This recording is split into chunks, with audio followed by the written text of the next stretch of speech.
Querido amigo, hoje o nosso propósito é estudarmos o texto da primeira carta de Pedro, capítulo 3, versículos 13 a 17, concluindo assim o nosso estudo do terceiro capítulo. Eu repito, primeira carta de Pedro, 3, 13 a 17, e o tema desse capítulo, desse parágrafo, é um tema tremendamente sugestivo com relação à nossa vida cristã. Ao lermos essa passagem, quando eu li essa passagem a primeira vez, eu me lembrei de uma história muito interessante que aconteceu num dos nossos países vizinhos da América Latina, porque retrata exatamente aquilo que Pedro está dizendo nesses versículos. Cada um dos países hispanos, e também aqui no nosso querido Brasil, há algum tempo atrás, quando o Evangelho chegou aqui, os missionários enfrentaram muita oposição e, em alguns casos, enfrentaram até a morte. Conta-se uma história de um dos países aqui latino-americanos, de um missionário que tinha visto chegar um caminhão numa praça pública com muitos cadáveres. E esse missionário se aproximou de um soldado que vinha na comitiva e perguntou o que era aquilo, quem eram aqueles cadáveres. E o soldado lhe respondeu, são esses desgraçados evangélicos. Essa é a oposição do mundo.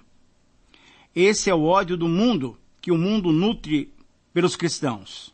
E o que Pedro está mostrando aqui, aquilo que o Senhor Jesus já tinha lhe dito quando estava com ele ainda em vida, naquela noite tão abençoada da quinta-feira, quando ele lavou os pés dos discípulos, tomou a ceia, ele faz um discurso ali no cenáculo e diz que o ódio do mundo iria acontecer realmente contra os discípulos, contra os verdadeiros cristãos, aqueles que o amam de verdade. Assim como o mundo me odiou, assim vocês serão odiados também. E Pedro, então, aqui nessa carta, vai nos abençoando, nos orientando, nos estimulando a viver de uma maneira digna que, embora sofrendo, possamos manter a esperança de um dia estar diante do Senhor. Lembre-se que no comecinho dos nossos estudos em 1 Pedro, eu mencionei que o tema principal, o propósito principal dessa carta era encorajar aqueles cristãos, aquelas comunidades que estavam espalhadas pelo território do Império Romano, diante das ameaças, diante das perseguições que aconteciam. Pedro escreve que o cristão verdadeiro tem esperança mesmo em meio ao sofrimento. E ele diz assim, por exemplo, no versículo 13 e 14, a grande ideia é que o cristão confronta o sofrimento com altruísmo, isso é, com aquela sensibilidade de dar a sua vida em favor daqueles que ainda não conhecem a palavra de Deus, de dar a sua vida em testemunho de que realmente Jesus transforma a nossa vida. Nos versículos 15 a 17, ele nos dá uma outra ideia muito interessante, que é o cristão confronta o sofrimento com convicção. Isso quer dizer que, para que possamos enfrentar o sofrimento corretamente, louvando a Deus, inclusive, e dando glórias a Deus, nós devemos ter convicção da nossa fé. E aí o versículo 15 é um versículo tremendamente importante. Ele diz que nós devemos santificar a Cristo como Senhor. E a conotação aqui é reconhecer a Jesus como comandante, como chefe de nossas vidas, como Senhor de nossas vidas. E ele diz mais ainda que nós devemos estar sempre prontos para responder. Aqui a palavra é muito interessante, ele usa a palavra apologel, o verbo apologel do grego, que quer dizer apologia. Pedro nos fala da defesa bíblica, não da defesa física, mas da defesa de argumentação, mostrando que o Senhor é de fato, o líder, o comandante de nossas vidas. A defesa que Pedro comenta aqui é a defesa da fé, é a apologia. E essa defesa da fé, ela nos leva a proclamar aquilo que cremos. Então, essa convicção diante do sofrimento deve nos levar a proclamar aquilo que cremos. Mas devemos fazer isso de que maneira? Com mansidão e com reverência, com respeito.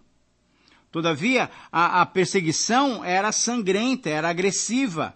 E a defesa da fé era uma luta com humildade. Então, essa era uma condição da mente e do coração.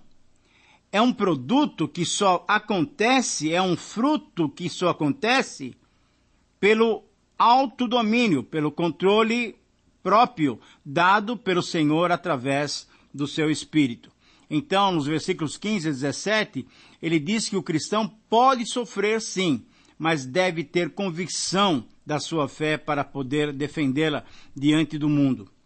E, em terceiro lugar, nos versículos 18 a 20, Pedro vai nos mostrar também que o cristão confronta o sofrimento com o exemplo do nosso Senhor Jesus Cristo. O Senhor Jesus Cristo, de fato, é o nosso exemplo maior. E nós temos que entender que se Jesus, que foi justo, que é justo, ele sofreu injustamente, nós, como seus seguidores, vamos enfrentar essa mesma possibilidade. O sofrimento de Cristo teve um propósito eterno. E o nosso sofrimento também tem um propósito eterno. O propósito nosso é glorificar a Deus com as nossas vidas. O Senhor Jesus Cristo sofreu, testemunhou em sua vida tanto quanto em sua morte. Você deve se lembrar das palavras do Senhor Jesus lá na cruz: Pai, perdoa-lhes porque não sabem o que fazem. Essa também deve ser a sua e a minha reação. Perdoar. Na verdade, o mundo não sabe o que faz. O mundo não sabe por que odeia o cristão e o cristianismo e odeia o Senhor Jesus. Nós sabemos, porque as nossas vidas confrontam a atitude deles, mostram que eles estão andando em descaminhos, em desacerto com a vontade de Deus. Portanto, é inevitável o ódio do mundo contra nós. Mas a maneira pela qual o cristão enfrenta o sofrimento é uma maneira correta, positiva, porque ele sabe que ele está dando a sua vida para a glória de Deus.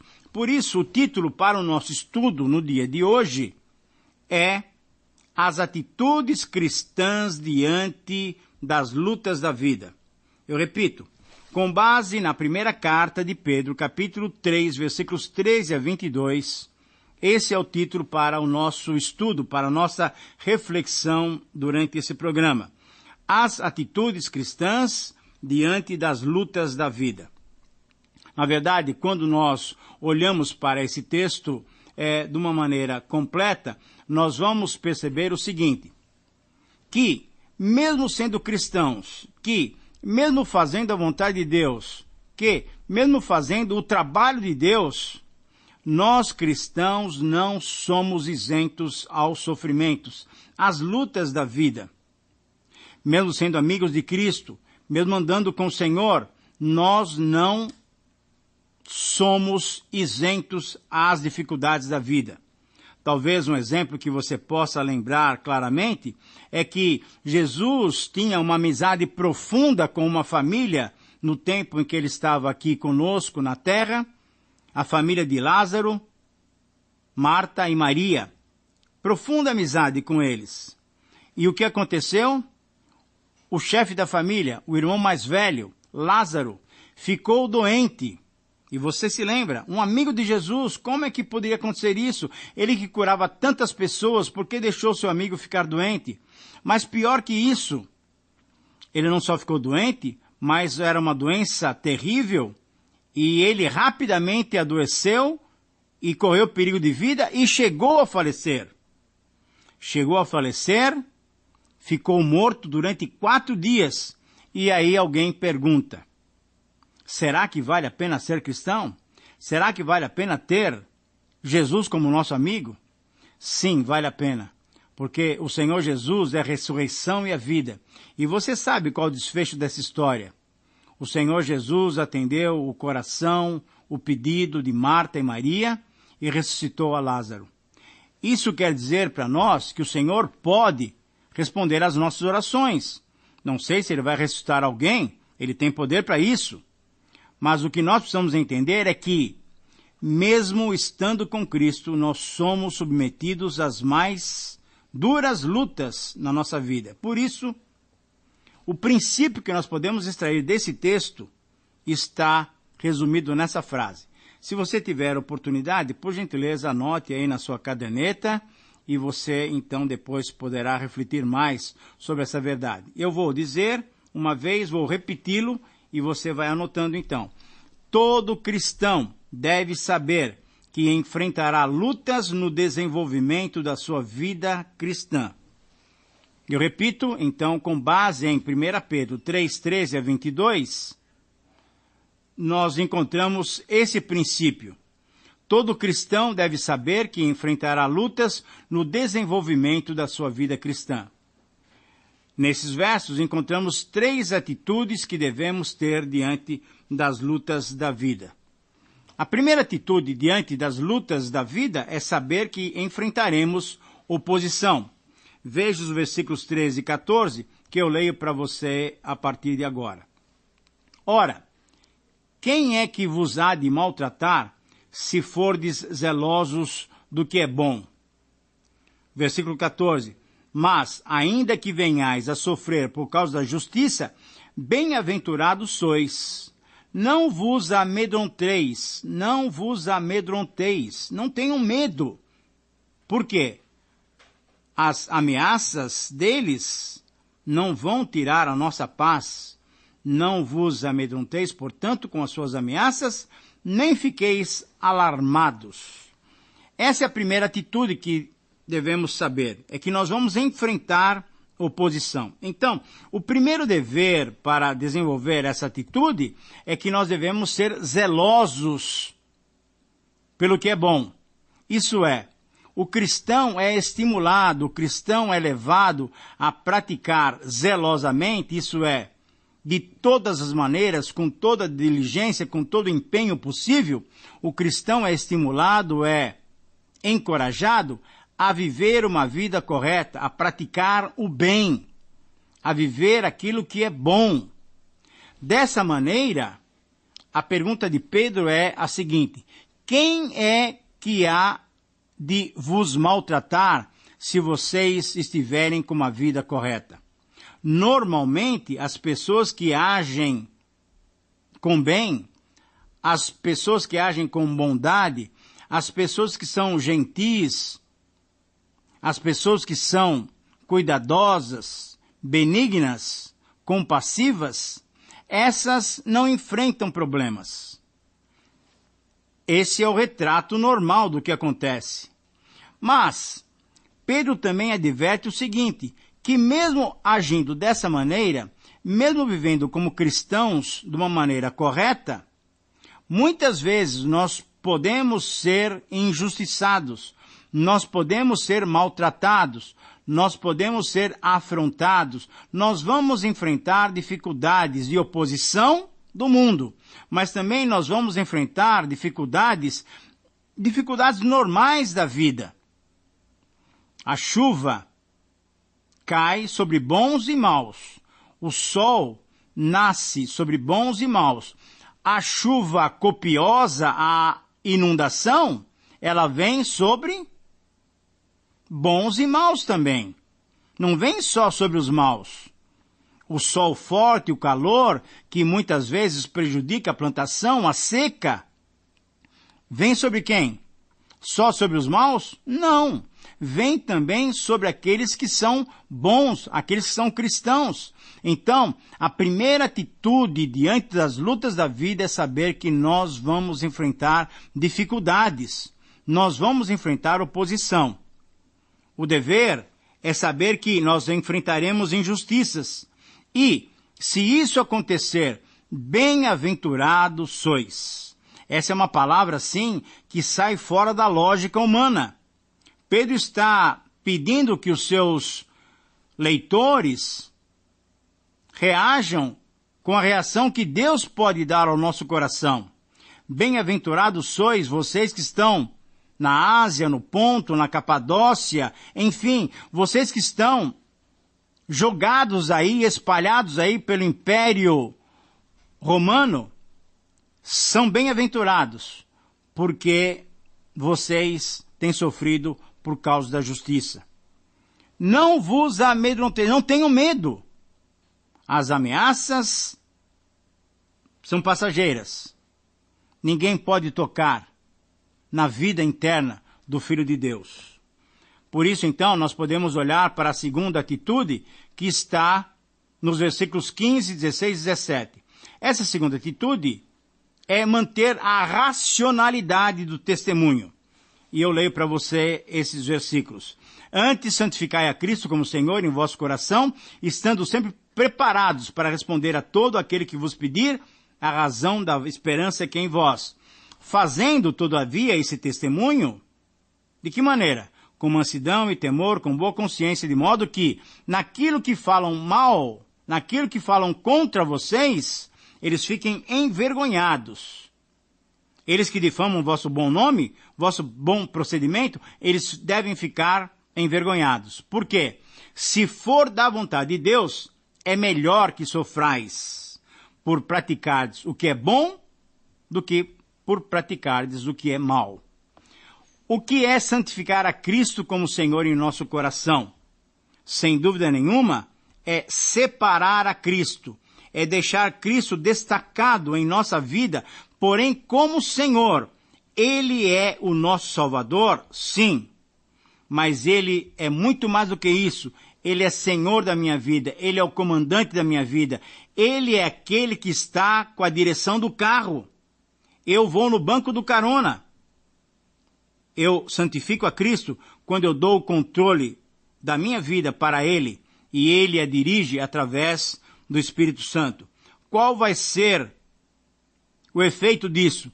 É que nós vamos envergonhar os nossos adversários quando nós estivermos fazendo isso, porque quando o Senhor dirige a nossa vida através do Espírito Santo, haverá um bom proceder. E estaremos cumprindo, veja o versículo 17, estaremos cumprindo a vontade de Deus. Quando nós cumprimos a vontade de Deus, nós estamos glorificando a Deus. Por quê? Estamos praticando o que é bom e não praticando aquilo que é mal. E aí então podemos chegar a essa terceira atitude que Pedro nos mostra agora nos versículos 18 em diante. Do versículo 18 até o 22, ele mostra que a atitude nas lutas da vida deve ser padronizada seguindo o exemplo de Cristo. Eu leio esses versículos para você. Pois também Cristo morreu uma única vez pelos pecados, o justo pelos injustos, para conduzir-vos a Deus. Morto sim na carne, mas vivificado no Espírito, no qual também foi e pregou aos espíritos em prisão, os quais, noutro tempo, foram desobedientes quanto à longanimidade de Deus aguardava nos dias de Noé, enquanto se preparava a arca, na qual poucos, a saber, somente 8 pessoas foram salvas através da água, a qual, figurando o batismo, agora também nos salva, não sendo a remoção da imundícia da carne, mas a indagação de uma boa consciência para com Deus por meio da ressurreição do Senhor Jesus, o qual, depois de ir para o céu, está à destra de Deus, ficando-lhe subordinados anjos, potestades e poderes. Querido amigo, 3 afirmações importantíssimas a partir desse exemplo de Jesus para que possamos ter uma atitude correta diante das dificuldades da vida. Cristo morreu sem ter merecido para que pudesse ressuscitar e anunciar a sua vitória sobre os espíritos malignos. Segunda verdade, Cristo morreu para que fôssemos salvos e pelo batismo, isso é, pela simbologia do batismo, assumíssemos um compromisso de total lealdade com Deus. E uma terceira verdade é que Cristo morreu e ressuscitou com o objetivo de voltar ao céu. Mas voltar de que maneira? Vitorioso e ser o Senhor sobre todos. Não só sobre todos homens, mas sobre toda a criação. Paulo diz lá em Filipenses que todo joelho, no céu e na terra e debaixo da terra, um dia se dobrará, e toda língua confessará que Jesus é Senhor, para a glória de Deus Pai. O fato é que o Senhor Jesus, na sua morte, naqueles 3 dias em que ele esteve morto e depois ressuscitou, foi até o inferno colocar bem claro a sua vitória. O demônio está derrotado. Portanto, essa vitória pode ser sua e minha. E isso quer dizer, a atitude pela qual o Senhor Jesus se deu é a atitude pela qual eu também e você devemos nos dar para a glória de Deus Pai. Que o Senhor te abençoe nesse propósito de vida. Que o Senhor te dê condições de viver, mesmo em meio ao sofrimento, de uma maneira que lhe agrade. Um grande abraço, que o Senhor te abençoe e até o próximo programa.